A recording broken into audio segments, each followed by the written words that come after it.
குட்டீஸ், சின்ன சின்ன சென்டென்சஸ் இன்னைக்கு இங்கிலீஷ்ல பேசி பிராக்டிஸ் பண்ணலாமா? What do you want now? உனக்கு இப்ப என்ன வேண்டும்?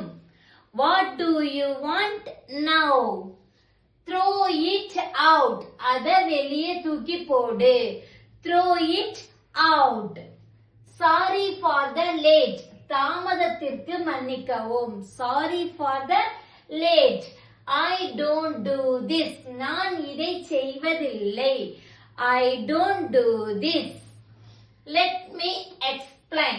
என்னை விவரிக்க விடு. Let me explain. Don't talk unnecessarily. தேவையில்லாம பேசாத. Don't talk unnecessarily. Why do you confuse me? என்னை ஏன் குழப்புற? Why do you confuse me? Is it still raining? இன்னும் மழை பெய்கிறதா? Is it still raining? Do practice. Bye, cuties.